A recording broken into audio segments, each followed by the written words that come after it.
जी हाँ बच्चों, 5 kingdom system classification के बाद हम लोग 6 किंगडम सिस्टम क्लासिफिकेशन थोड़ा सा आउटलुक देखेंगे।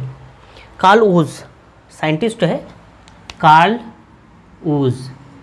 इन्होंने 5 किंगडम सिस्टम क्लासिफिकेशन में Monera, protista, fungi, Plantae, Animalia, ये जो 5 किंगडम्स था, उनमें से ये जो मोनेरा है, मोनेरा को 2 कैटेगरीज में डिवाइड किया है। मोनेरा को फर्दर 2 कैटेगरीज में डिवाइड किया है, आर्कीबैक्टीरिया और यू बैक्टीरिया, एंशिएंट बैक्टीरिया और ट्रू बैक्टीरिया, 2 भागों में इसको डिवाइड किया है। कार्ल वूज ने मोनेरा को, ये मोनेरा को यहाँ पे किस में भेजा है, आर्कीबैक्टीरिया और यू बैक्टीरिया, 2 कैटेगरीज में फर्दर इसको डिवाइड किया गया है। दैट मीन्स मोनेरा का भी अब 2 किंगडम हो गया। मोनेरा को 2 किंगडम में रखा, आर्कीबैक्टीरिया, यू बैक्टीरिया में। इस तरह से आर्कीबैक्टीरिया और यू बैक्टीरिया किस बेसिस पे मोनेरा को कार्ल वूज ने 2 कैटेगरी में रखा। पहला बेसिस था, फीचर्स था सेल वॉल बेसिस पे।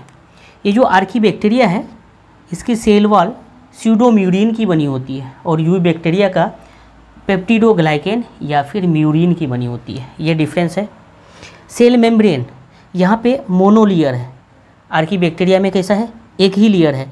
जो फॉस्फोलिपिड बाइलेयर है ना, ये एक दूसरे के साथ इस तरह से जुड़ गया है, टेल वाला पार्ट कनेक्ट हो गया है एक दूसरे के साथ, तो एक ही लेयर का फॉर्मेशन कर लिया। यहाँ पे क्या है, बाइलेयर फॉर्मेशन है।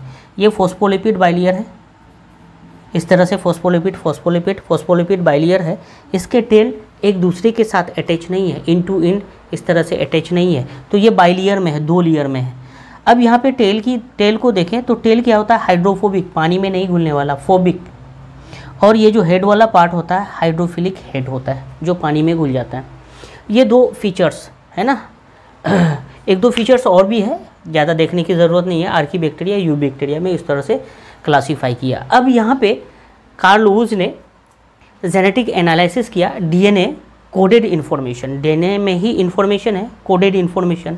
तो इसका जो है, इस डीएनए का साइंटिफिक स्पेसिफिक फंक्शंस को यहाँ पे देखा, तो डीएनए का स्पेसिफिक फंक्शन क्या होता है, ट्रांसक्रिप्शन करना, आरएनए बनाना। और आरएनए में यहाँ पे जो बनेंगे 3 तरह के आरएनए बनेंगे, मैसेंजर आरएनए, राइबोसोमल आरएनए और ट्रांसफर आरएनए। तो ये process DNA to RNA formation process को हम लोग क्या बोलते हैं, ट्रांसक्रिप्शन बोलते हैं। तो ट्रांसक्रिप्शन में मैसेंजर आरएनए, राइबोसोमल आरएनए और ट्रांसफर आरएनए, ये 3 तरह के आरएनए बनेंगे। अब यहाँ पे देखो, ये कार्ल वूज ने परफॉर्म क्या किया, जेनेटिक एनालिसिस। जेनेटिक एनालिसिस में 16S rRNA जीन्स को लिया गया है, 16S rRNA जीन्स को लिया गया है और इसको डोमेन में डिस्ट्रीब्यूट किया गया है, डोमेन सिस्टम में। तो ये rRNA on the basis of specific function, यहाँ पे 3 डोमेन्स में इसको क्या किया है, इसको क्लासीफाई किया है 3 डोमेन्स में। 3 डोमेन्स में सबसे पहला domain archaea, bacteria and Eukarya, 3 domains में इसको क्लासीफाई किया है। जेनेटिक एनालिसिस कौन सा जीन लिया है, 16S rRNA जीन्स को कार्ल वूज ने क्या किया है, क्लासीफाई करके डोमेन सिस्टम में इसको फर्दर डिवाइड किया है, आर्किया, बैक्टीरिया और फिर यूकेरिया। आर्किया में आर्कीबैक्टीरिया और यू बैक्टीरिया, आर्किया में आर्कीबैक्टीरिया और बैक्टीरिया में, ट्रू बैक्टीरिया में यू बैक्टीरिया, ट्रू बैक्टीरिया। इस तरह से मोनेरा को आर्कीबैक्टीरिया और यू बैक्टीरिया में इस तरह से क्या किया, क्लासीफाई कर दिया। और यहाँ पे यूकेरिया में प्रोटिस्टा, फंजाई, प्लांटी, एनिमिलिया पहले से ही है। तो यहाँ पे कितने किंगडम हो गए, 1 2 3 4 और 5 और 6। ये मोनेरा को ही क्लासीफाई किया है आर्कीबैक्टीरिया और यू बैक्टीरिया में। तो मोनेरा फर्दर 2 किंगडम्स में फर्दर क्लासीफाई हो गया।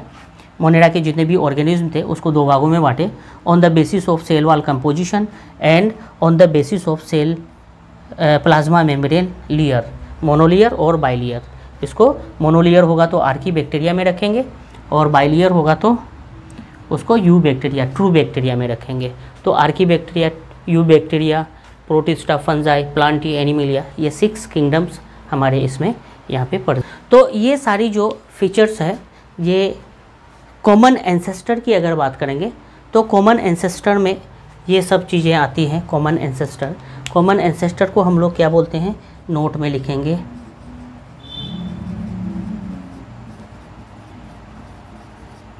कॉमन एंसेस्टर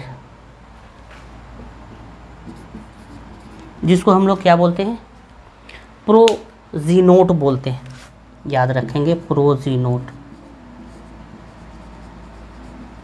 कॉमन एंसेस्टर में इस तरह से आर्की बैक्टीरिया, यू बैक्टीरिया, ये सब आ गया। तो इसको फर्दर 3 डोमेन्स में क्या किया है, बांटा गया है ना, 3 डोमेन्स में। तो ये जेनेटिक एनालिसिस के थ्रू डीएनए का कोडेड इन्फॉर्मेशन देखा गया, स्पेसिफिक फंक्शन को देखा गया, तो वो mRNA, tRNA, rRNA को फॉर्म कर। जी हाँ, किंगडम्स को हम लोगों ने देखा, Monera, protista, fungi, Plantae, Animalia. सबसे पहले हम लोग मोनेरा को डिस्कस करेंगे, है ना, मोनेरा को डिस्कस करेंगे। मोनेरा का सोल मेंबर कौन है, ये sole member that means main जो ऑर्गेनिज्म है ये बैक्टीरिया है। क्या है, बैक्टीरिया है। बैक्टीरिया एक्चुअली ये क्या होता है, अबाउंडेंट ऑर्गेनिज्म होता है, हर जगह पाया जाता है। एक मोटी सॉइल को लेंगे तो वहाँ पे 100 बैक्टीरिया होने की संभावना होगी, कम बेस, है ना। Handfuls of soils 100 bacteria found almost everywhere. Almost क्या होगा, हर जगह पाया जाएगा, दैट मीन्स इसको बोलते हैं कॉस्मोपॉलिटन, है ना। सोल मेंबर कौन है, बैक्टीरिया अबाउंडेंट ऑर्गेनिज्म है, हर जगह पाया जाएगा। हैंडफुल ऑफ सॉइल्स में 100 बैक्टीरिया फाउंड ऑलमोस्ट एवरीवेयर, हर जगह पाया जाएगा, है ना। ऑल्सो इन एक्सट्रीम या फिर हार्श या फिर अनफेवरेबल कंडीशंस में भी ये क्या होगा, एक्सट्रीम कंडीशंस हो फिर भी बैक्टीरिया सर्वाइव करेगा, हार्श कंडीशंस हो कुछ बैक्टीरिया फिर भी सर्वाइव करेगा, अनफेवरेबल कंडीशंस हो फिर भी कुछ बैक्टीरिया सर्वाइव करेगा। तो अलग अलग इन्वायरमेंटल कंडीशंस है ना। तो अलग अलग इन्वायरमेंटल कंडीशंस में हॉट स्प्रिंग, ऐसी जगह जहाँ पे क्या हो, वाटर सर्कुलेट करे through molten rock, volcanic eruption होती है, मोल्टेन रॉक है, पिघला हुआ रॉक गर्म होता है, उससे पानी निकले, उसको बोलते हैं हॉट स्प्रिंग। वहाँ पे भी बैक्टीरिया पाने की संभावना होती है। डीप ओशन में, है ना, तह पे, समुद्र की गहराई में भी बैक्टीरिया के चांसेस होते हैं। डिजर्ट एरिया जहाँ पे गर्मी बहुत होती है, ठंडा बहुत होता है, वहाँ पे भी बैक्टीरिया पाए जाते हैं, है ना। शनो या फिर कोल्ड एरियाज़ में भी बैक्टीरिया पाए जाते हैं, इसीलिए इसको क्या बोलते हैं, कॉस्मोपॉलिटन, ये ना, फाउंड एवरीवेयर, ऑलमोस्ट एवरीवेयर। इसको हम लोग एक वर्ड से बोलते हैं cosmopolitan, that means found everywhere. कौन, बैक्टीरिया हर जगह पाया जाएगा। ओके, हाई टेम्परेचर में भी, हॉट स्प्रिंग जिसको बोलते हैं, डीप ओशन में भी, डिजर्ट में, शनो कोल्ड, कहीं पे भी ये पाया जाएगा। ओके, इसके नेक्स्ट फीचर देखते हैं। ऑटोट्रोफिक मोड ऑफ न्यूट्रिशन, अपना खाना खुद से भी बनाएगा।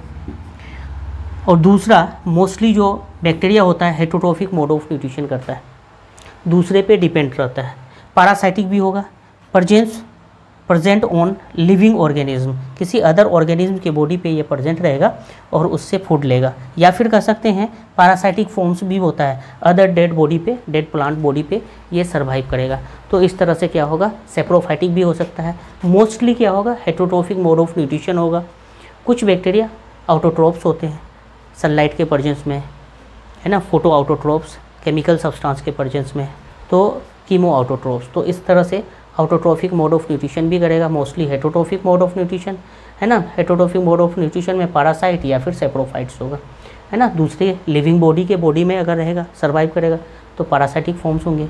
और अगर डेड बॉडी, डेड प्लांट और एनिमल्स बॉडी पे डिपेंड रहेगा एज ए फूड के लिए, तो उसको हम लोग सेप्रोफाइटिक मोड ऑफ न्यूट्रिशन बोलेंगे, सेप्रोफाइट्स बोलेंगे।